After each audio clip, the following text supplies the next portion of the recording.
ममता बनर्जी को लगता है कि बलात्कार नहीं हुआ है तो ममता बनर्जी कोर्ट में जाके पेश करें। इसके लिए वो चीज़ें सारी मीडिया दिखा रहे, उसके लिए आप पत्रकार को गिरफ्तार करेंगे, पुलिस पत्रकार की 3-3 दिन की कस्टडी मांगेगी, तो वो तो इसका मतलब पत्रकार कुछ दिखाए नहीं। पश्चिम बंगाल की हालत इस समय कि वहाँ का मीडिया, चाहे वो स्थानीय भाषा की बांग्ला की मीडिया हो, वहाँ के टीवी, वहाँ के स्थानीय रेडियो, वहाँ के अखबार, ममता बनर्जी सरकार के भय और दबाव में इतने हैं कि वो कई बार सच वहाँ नहीं लिख पा रहे हैं। इस समय पश्चिम बंगाल में मीडिया पे दबाव है इतना, एक प्रकार से आपातकाल की स्थिति है।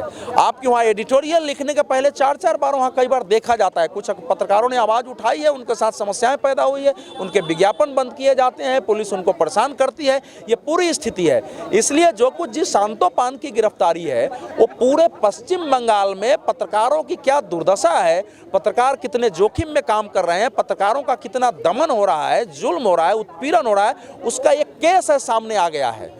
तो इसलिए अब ये एक मौका है कि सभी पत्रकार संगठन, सभी पत्रकार संस्था खड़े होकर लड़ें और ममता बनर्जी को दिखाएंगे कि आपकी शक्ति जो है, आपकी शक्ति के समक्ष पत्रकार कमजोर नहीं है। शक्ति से आप सच्चाई को नहीं कुचल सकती हैं। इस देश में न्याय और कानून है। मेरी अपील भी है कि वहाँ के मीडिया से भी कि सब इसके विरुद्ध में उठ के खड़े हों और जो भी पत्रकार वहाँ अरेस्ट होते हैं या जिनके खिलाफ कार्रवाई होती है, किसी को भी भयभीत होने की जरूरत नहीं है। साहस के साथ सच्चाई पर काम करते रहें।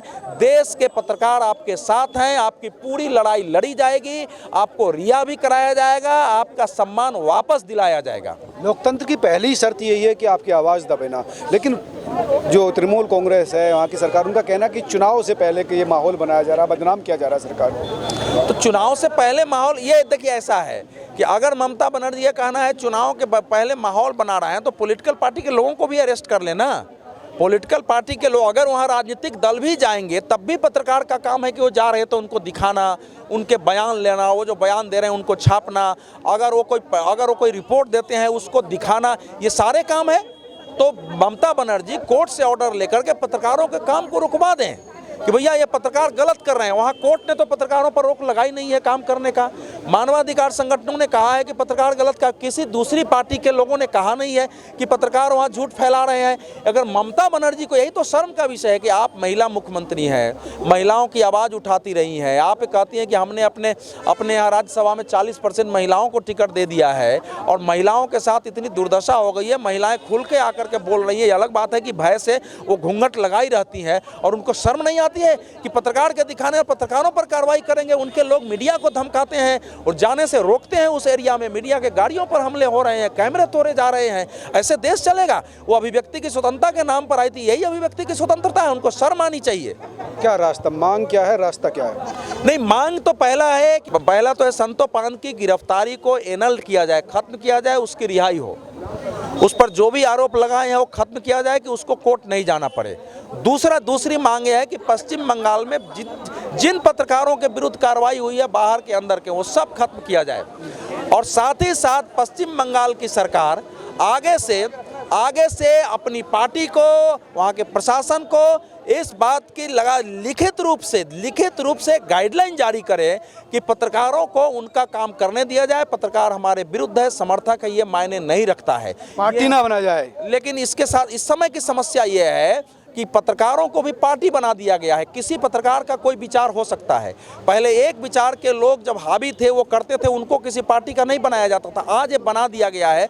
पॉलिटिकल पार्टियां अपने प्रेस कॉन्फ्रेंस में पत्रकारों का नाम लेकर के बोलती है, उनके कार्यकर्ता फिर उसी प्रकार से गुस्सा होते हैं। ये भयावह परिस्थिति, और हम लोग भी देख रहे हैं कि अब दिल्ली में भी आप देखेंगे तो एडिटर्स गिल्ड है, प्रेस क्लब है, ये कुछ ही मामलों पर सामने आते हैं। वो सब भी पार्शलिटी नहीं है, बिल्कुल नहीं। यही तो बात है कि एक विशेष विचारधारा को मान लिया गया है कि ये सारे पत्रकार विशेष विचारधारा के अपना कर्तव्य निभाते हैं। उनकी कोई आइडियोलॉजी हो सकती है। हम सब लोग, चाहे वो वामपंथी हो, दक्षिणपंथी हो, कांग्रेसी हो, समाजवादी हो, कोई पत्रकार अपने विचारधारा के आधार पर काम करता है, हम उसके साथ पूरी तरह खड़े रहेंगे। उसको पूरा संवैधानिक संरक्षण मिलना चाहिए। हमारी विचारधारा का वो विरोधी हो सकता है, हम उसके विरोधी हो सकते हैं, लेकिन उसको काम करने की, अपनी बात रखने की पूरी स्वतंत्रता होनी चाहिए। ये देश में लोकतंत्र की मांग है। धन्यवाद अवधेश। अशोक श्रीवास्तव जी हैं, इस मामले को लीड कर रहे हैं। अशोक जी, पत्रकार की गिरफ्तारी और संदेश खाली घटना को लेकर आपने बड़ा प्रोटेस्ट यहाँ पर किया। अवधेश जी, पत्रकारों का प्रोटेस्ट था, मैं तो नहीं, सामूहिक सब लोगों ने वो किया, मैं तो एक निमित्त मात्र हूँ बस। किस तरह से आप चाहते हैं कि अब इस मामले में किस तरह से आगे बढ़ा जाए? देखिए, पहली बात तो सबसे पहले संतू पान को रिहा करना चाहिए, ठीक है ना, क्योंकि मीडिया का काम है, अगर कुछ इस तरह की कुछ गलत हो रही है, कोई गुंडागर्दी कर रहा है, कोई महिलाओं पर अत्याचार कर रहा है, शोषण कर रहा है, तो हमारा लेकिन अभी तक वो आया नहीं कि वो शोषण हुआ या बलात्कार हुआ। ये कौन तय करेगा? सवाल ये कौन तय करेगा?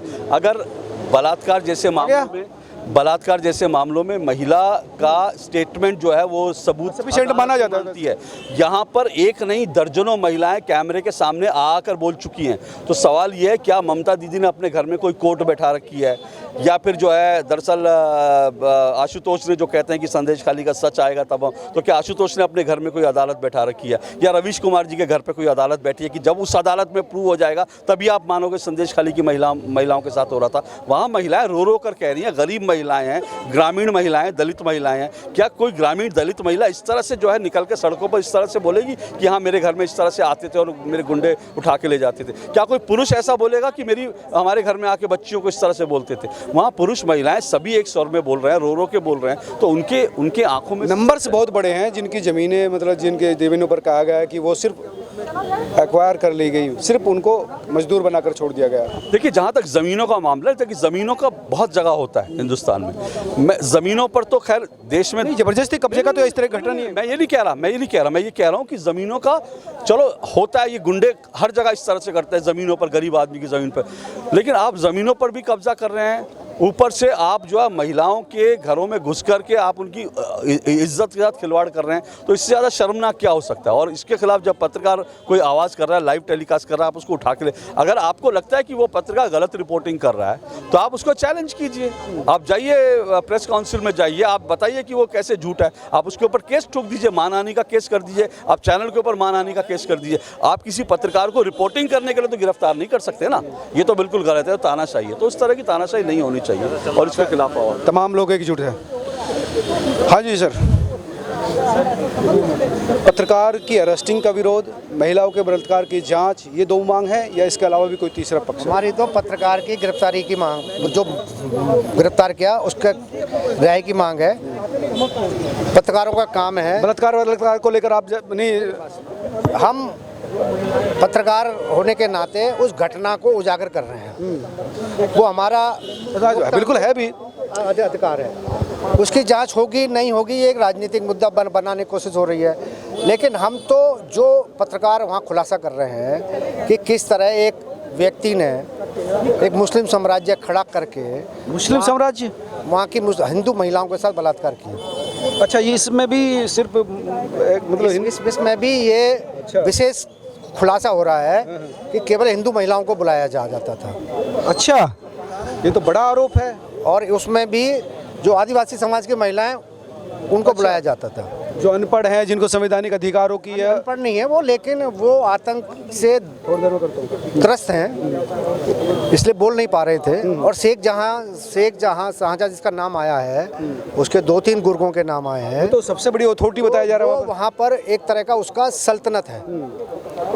वहाँ पर जो शेख कहे वही सही। आपने देखो वहाँ पर वो पंचायत लगाता है, जो फैसला कर देता है वो उसको मानना पड़ता है, नहीं मानेगा तो वो फांसी पे चढ़ा देता है, पेड़ पे लटका के लोगों को मार दिया जाता है।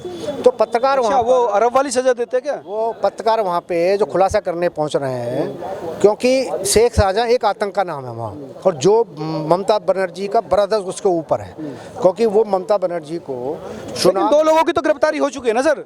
वो तो छोटे मोटे वो गुर्गे हैं, उसके गिरफ्तारी तो उसकी होनी है ना। चुन्नू मुन्नू की गिरफ्तारी हुई है, चिंटू मुंटू गिरफ्तारी हुई है। अच्छा, गिरफ्तारी तो उसकी होनी चाहिए जो आतंक को कहर मचा रहा है। अच्छा, आका नहीं मिला? आका नहीं मिला है, और कहते हैं कि आका वहीं आसपास छुपा हुआ है, पुलिस उसे जानबूझ के नहीं पकड़ रही है। नहीं, ऐसा तो नहीं ममता कह रही कि सब गिरफ्तार होंगे, ऐसा तो नहीं। अरे ममता का कहना अलग बात है, पुलिस भी बहुत सक्रिय है। अरे जो पुराना, अगर आप देखेंगे इतिहास ममता बनर्जी का, ममता बनर्जी कहती कुछ और है, करती कुछ और है। इस मामले में ममता बनर्जी ने अपने गुंडे बदमाशों को खुली छूट दे रखी है लूट मचाने की, क्योंकि वही उनको टिकट दिलाने में दहशत फैलाकर उनके लोगों को चुनाव जिताने में मदद करते हैं। अच्छा, ये एक पूरा तंत्र है वहाँ पर, जो गुंडागर्दी के बल पे, जो रंगदारी के बल पे, जो गलत कार्यों के बल पे, जो तस्करी का धंधा करके, जो महिलाओं की तस्करी करके, जानवरों की तस्करी करके, घपले घोटाले करके जो धन कमाता है, उसको ममता बनर्जी के चुनाव में जिताने के लिए मदद की जाती है। हाँ ये लेकिन उसमें कहा जाता है कि तृणमूल में सबसे ज़्यादा महिला नेता भी हैं, सांसद भी हैं, महिलाओं को लेकर बड़ी संवेदनशील भी रहती है। ये बड़ी हैरानी की बात है कि इतनी ज़्यादा महिला नेता होने के बावजूद पश्चिम बंगाल में महिलाओं पर अत्याचार हो रहे हैं। अगर आप पश्चिम बंगाल में बलात्कार की घटनाओं को देखेंगे तो जिस पुलिस के अफसरों ने सही जांच करने की कोशिश की बलात्कार की, उनको भी ठंडे बस्ते डाल दिया, उनको भी हटा दिया गया। अच्छा, वही चाहिए जो अपने मामले हैं अपनों को। बस जो ममता कहने पे काम करता है वही पुलिस में रह सकता है, वही प्रशासन में रह जिस पर ममता की ममता वही करेगा रो, वही ममता की नहीं तो कर दिए जाएंगे थ्रो। जो ममता के दरबार में हाजिर लगाएगा, जो ममता के गुर्गों के साथ चलेगा, वही वहाँ राज्य सरकार में काम कर सकता है। वहाँ बाकी वहाँ पर पुलिस में भी आतंक है और प्रशासन के लोगों में भी आतंक है। कोई सच्ची बात सामने नहीं ला रहा। धन्यवाद रास बिहारी जी। क्या नाम है आपका? गणेश गौतम। हाँ गौतम जी, क्या कहेंगे आप? ये जो बंगाल में हो रहा है, मैं याद दिलाना चाहता हूँ ममता दीदी को, जब वहाँ तृणमूल कांग्रेस की सरकार आने से पहले जब वहाँ मार्क्सवादी कम्युनिस्ट पार्टियों का जब राज था, तो उनके साथ जो अत्याचार होते थे, मुझे लगता है शायद उनको अगर पुराने अपने उस दौर को याद करेंगे जब उनको और उनकी पार्टी के लोगों ने जो झेला है, तो शायद कम से कम उनको थोड़ा बहुत शर्म आनी चाहिए कि वो महिलाओं के साथ जो कुछ उसने भी संघर्ष किया काफ़ी वामपंथी सरकार के खिलाफ। क्योंकि ये ऐसा नहीं है कि ममता जी ने संघर्ष नहीं किया, ममता जी खुद झेली है। उनके साथ साथ क्या क्या हुआ मैं इस कैमरे पर तो बोल नहीं सकता, लेकिन उनके साथ भी बहुत कुछ हुआ है। लेकिन उनको थोड़ा शर्म आनी चाहिए और दो बूंद आंखों में पानी रखना चाहिए महिलाओं की अस्मिताओं के साथ। लेकिन महिलाओं के बलात्कार को लेकर समझ में नहीं आता कि एक महिला मुख्यमंत्री होने के बाद भी इस तरह से एक बड़ी संख्या में महिलाओं को इस तरह से अत्याचार, आरोप झूठे लगते हैं। नहीं, आरोप झूठा नहीं है, ये सत्य है। वहाँ बहुत से लोगों की आवाज़ दबाई जा रही है। वहाँ पुलिस स्वतंत्र नहीं है। पुलिस जो है वहाँ पर जो जिन लोगों को पोस्टिंग लेनी, जिन लोगों को माल कमाना, वो सब पुलिस में लोग रहते हैं, और ऐसे ही लोगों को पोस्टिंग दी जाती है, ऐसे ही लोगों को चार्ज में रखा जाता है। जब ऐसे लोग वहाँ पर पहुँचेंगे और निष्पक्ष लोग, जो ऐसा नहीं है कि सारी ब्यूरोक्रेसी खराब हो गई, लेकिन जो अच्छे लोग हैं जब उनको चार्ज ही नहीं दिया जाएगा तो कानून का अनुपालन कैसे करेंगे? अच्छे लोगों के हाथ में ताकत नहीं है। अच्छे लोगों के हाथ में ताकत नहीं है, क्योंकि वो जानते हैं कि अच्छे लोग उनके हिसाब से नहीं चलेंगे। इसलिए आज पूरा मुस्लिम तुष्टीकरण की जो राजनीति ममता जी कर रही हैं, ये बहुत लंबे समय तक का खेल नहीं है। और ममता जी को खुद एक होश में आ जाना चाहिए, क्योंकि एक हद कम्युनिस्ट लोगों ने जब पार कर दी थी, तो उसके बाद ममता जी का उदय हुआ था, और यही हद आज ममता जी पार कर रही हैं। तो ममता जी अपनी सरकार की जाती हुई इतिश्री की तरफ, यानी वामपंथी सरकार के रास्ते पर ममता की। हाँ, ममता। वरिष्ठ पत्रकार मनोज वर्मा जी है। वर्मा जी, बड़े गुस्से में थे आप अभी जो मैं सुन रहा था, लेकिन ममता तो महिला है, वो तो सबको साथ लेकर सबका जो है न्याय देने की बात करती है, फिर विश्वास करना चाहिए आपको। मैं गुस्से में इसलिए था, या मेरे मन में सवाल इसलिए उठते हैं कि बिल्कुल सही कहा आपने, ममता जी महिला हैं। इसलिए मुझे लगता था कि ममता जी ने जिस तरह संघर्ष किया है, जिस तरह उनकी संघर्ष की यात्रा रही है, राजनीतिक यात्रा, जिस तरह उन्होंने एक कुशासन से बंगाल को मुक्त कराया, उम्मीद थी। तो मुझे जब इस तरह की घटनाएं घटती हैं कि किसी पत्रकार को गिरफ्तार कर लिया, या उनके राज्य में किसी महिला का उत्पीड़न हो रहा है, देश में कहीं भी हो, ये मुझे चिंतित करती हैं बातें, गुस्सा दिलाती हैं कि आखिर सब समाज में, एक लोकतांत्रिक समाज में महिला का उत्पीड़न क्यों, पत्रकारों का उत्पीड़न क्यों? ये सवाल इसलिए मेरे जहन में। लेकिन ममता कह रही कि ऐसा बलात्कार वाला मामला सही नहीं है। देखिए, बलात्कार हुआ नहीं हुआ, घटना क्या घटी क्या नहीं घटी, वो तो जांच का एक विषय है। लेकिन मेरे मन में एक सवाल और है। वो सवाल ये है कि चाहे राजनीतिक स्तर पे आप देखिए, या सामाजिक स्तर पर देखिए, या पत्रकारिता के स्तर पर, हर बार ऐसा देखने को मिलता है कि घटना को पश्चिम बंगाल में या तो दबाया जाता है, या छुपाया जाता है, या पत्रकारों को डराया जाता है। जो भी राजनीतिक दल का प्रतिनिधिमंडल घटना स्थल पर जाना चाहता है, जो प्रभावित पीड़ित लोग हैं उनसे मिलना चाहता है, उनको वहां जाने से रोका जाता है, वो चाहे भाजपा के हों चाहे कांग्रेस के हों। मैं इसे राजनीतिक चश्मे से नहीं देखता हूं। घटना जो कम से कम जाने तो देना चाहिए ना वहाँ पर। बिल्कुल, उसमें क्या दिक्कत है? लोकतंत्र में कोई घटना घटी है, उसको जानने का अधिकार सबको है। क्या घटना घटी? बिल्कुल नहीं, अगर पत्रकार नहीं जाएंगे तो देश के लोगों को पता कैसे चलेगा? और ये काम है, प्रोफेशन है। मैं इसीलिए कह रहा हूँ, जो गुस्से वाली बात थी वो यही है कि आपने आपकी मांग क्या है? हमारी मांग ये है कि सबसे पहले तो उस पत्रकार को जिसको गिरफ्तार किया गया उसको रिहा करा जाए। दूसरा, भविष्य में इस प्रकार की जो घटनाएं हैं उनकी पुनरावृत्ति पश्चिम बंगाल में ना हो। पत्रकारों की गिरफ्तारी से ममता सरकार को, उनकी पुलिस को बचना चाहिए। धन्यवाद मनोज जी। तो ये थे वो पत्रकार जो इस वक्त सड़क पर है, जिनका कहना है कि पश्चिम बंगाल में सिर्फ पत्रकारिता का ही दमन नहीं है, लोकतंत्र का दमन हुआ है, जिस पर सख्त कार्रवाई की जानी चाहिए पश्चिम बंगाल की ओर से। आप तमाम लोग क्या सोचते हैं, जरूर बताएं। नमस्कार।